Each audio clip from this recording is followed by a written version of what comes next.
Hello everyone, did you just start a new business and not sure if you should incorporate or not? Well, by the end of this video, you will know exactly if you should incorporate or not. And to be more specific, I will tell you the biggest advantages and disadvantages of opening a new corporation.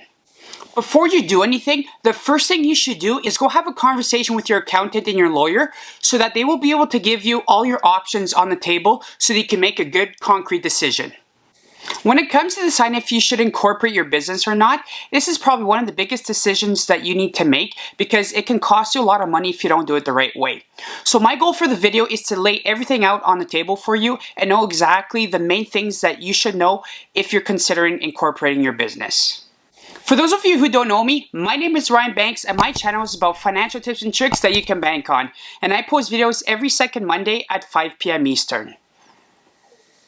The first thing I want to go over with you today is the biggest advantages when thinking of incorporating your business. So if you go talk to one of your lawyers, or any lawyer for that matter, they will tell you that the biggest advantage is limited liability, which means that the corporate assets is separate from your personal assets, obviously to a certain extent. So for example, if you have a loan within your corporation and when you sign the loan, you sign a personal guarantee that if you can't pay the loan through the corporation, they can personally go after you personally. Or there's also certain different things that can potentially make you personally liable, but that's definitely something that you should talk to your lawyer about. Now, if you flip the page and you go talk to your accountant, the number one thing that they're going to say is there's a lot of good tax advantages by incorporating.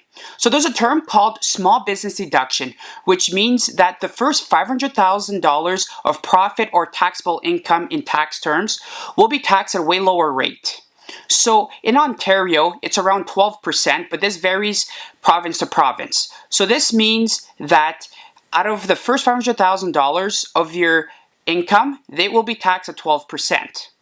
Now, to give you a little bit more detail, so when you have a sole proprietorship and you get taxed 100% of the income that you make. So that means at the highest tax bracket, you get taxed at around 46% in Ontario, and this varies province to province again.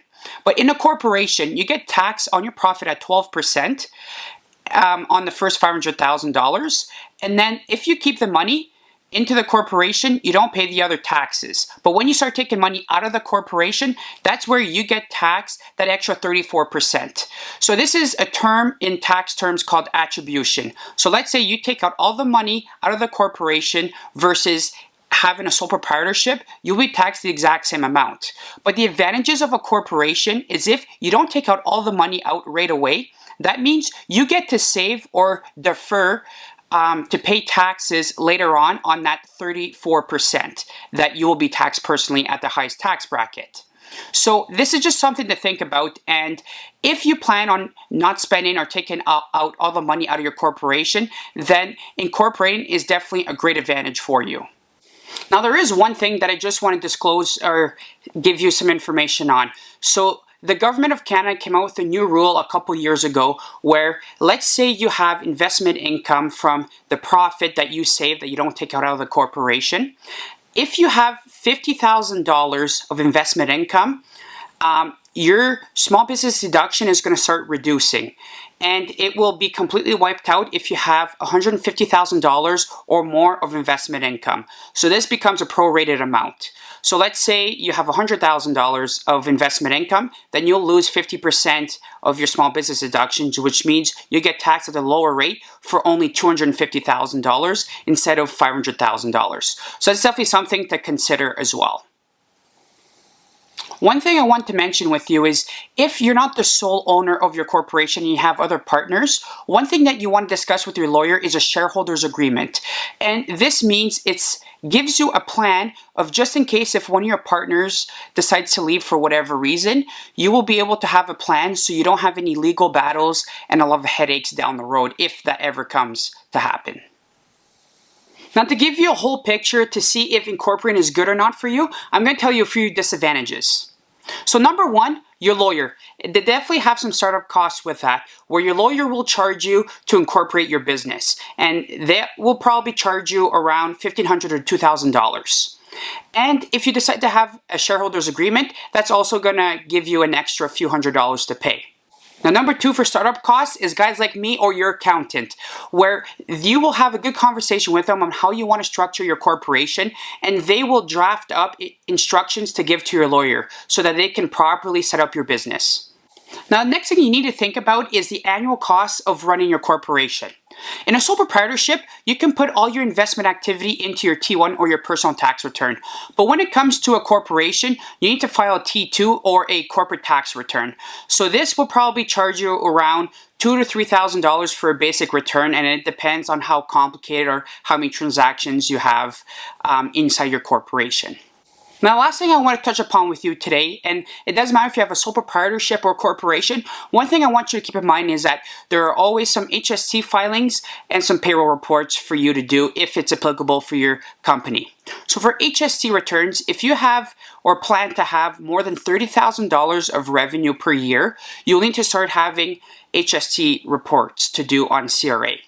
So I guess the good rule of thumb is it depends on the amount of revenue you have, but in most cases, you need to file quarterly, and you'll need to show how much revenue that you have and how much expenses that you have. So it will net out to say how much HST that you've charged and how much HST that you've paid. And at the end, it blends in together and it shows if you have to pay or you receive an amount back for the HST.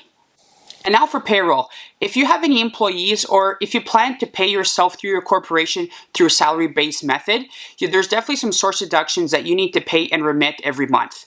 So this includes CPP, EI, and also withholding tax. So that's definitely something that you need to consider as it's a lot more admin work for you and your corporation. Now I know that this may have been a lot of information for you, but don't you worry. If you were to take one thing out of this video, is definitely do your research, which means go see a professional, your accountant or lawyer, or maybe even someone like me, because they will definitely know and have seen a lot of things throughout the years and have a lot of experience so that they can help you set up your corporation the right way.